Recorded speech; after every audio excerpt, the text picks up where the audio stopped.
Assalamualaikum warahmatullahi wabarakatuh. Teman-teman semua, kembali lagi di channel Innopakino.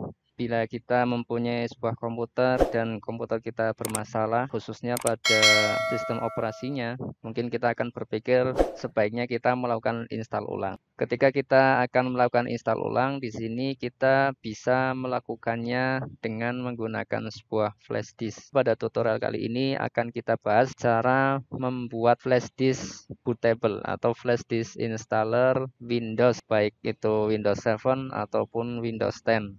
Nah, tentunya di sini kita harus mempersiapkan yang pertama tentu saja flash disk. Untuk flash disk, kapasitas yang akan kita gunakan bisa kita sesuaikan dengan sistem operasi yang akan kita gunakan.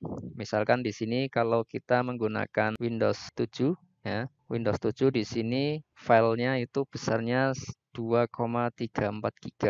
Artinya kita bisa menggunakan flash disk yang kapasitasnya 4 GB itu sudah cukup. Tapi jika kita membuat flash disk bootable untuk Windows 10, nah kita lihat di sini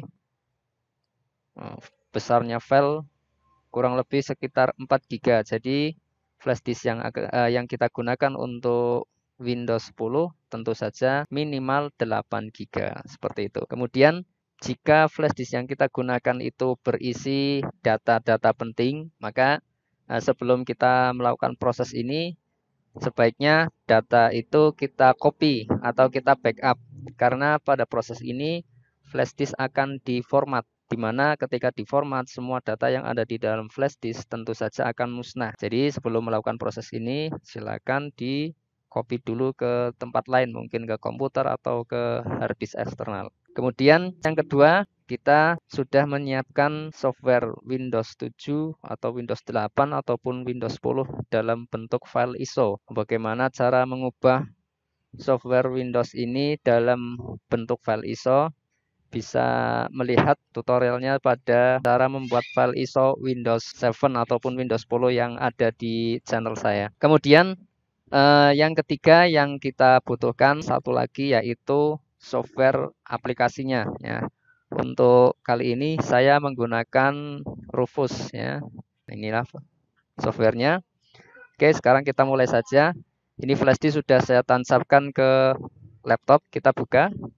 Sekarang untuk aplikasi Rufusnya. Nah, ini karena flash disk sudah saya tancapkan, maka aplikasi Rufus langsung mendeteksi ada sebuah flash disk yang tertancap di sini. Di sini kita klik, kita tentukan file ISO yang akan kita kopikan ke flash disk. Ini sudah saya siapkan, ya, tinggal saya klik, double klik atau klik kemudian klik open. Nah, kemudian pada bagian partisi, ya, sistem partisinya ada 3 pilihan di sini, yang menggunakan MBR untuk BIOS dan UEFI, MBR untuk UEFI, dan GPT untuk UEFI. Untuk penentuan sistem partisi ini, kita harus melihat komputer yang akan kita install. Apabila komputer produk lama di bawah 2009, nah biasanya belum menggunakan UEFI BIOS-nya. Jadi kita gunakan yang bagian atas ya, MBR untuk BIOS. Kita gunakan yang ini. Tetapi jika komputernya sudah menggunakan UEFI, ya, ini biasanya komputer yang diproduksi 2010 ke atas, maka kita bisa menentukan dari dua ini, apakah MBR atau GPT. Hanya saja di sini saya lebih menyarankan menggunakan GPT karena ini adalah sistem partisi yang terbaru ya, di mana mempunyai banyak kelebihan. Oke, karena di sini saya menggunakan komputer produk 2010 ke atas dan menggunakan sistem OS ya, OS yang 64 bit, saya gunakan ini agar lebih tepat ya. Perlu diingat dalam menentukan sistem partisi ini harus tepat ya, karena kalau tidak sesuai maka pada saat melakukan install ulang, terutama pada saat pembuatan partisi, ini ya, akan terhenti, akan hang karena kita salah dalam menentukan ini. Jadi harus kita sesuaikan dengan komputer yang akan kita install. Oke, saya ulangi di sini saya menggunakan sistem partisi GPT. Kemudian untuk yang lainnya kita biarkan saja seperti itu. Untuk yang lain juga sama, checklistnya jangan kita ubah-ubah ya. Jika sudah yakin dengan semuanya, kita tinggal klik stop. Nah, ini ada peringatan ya.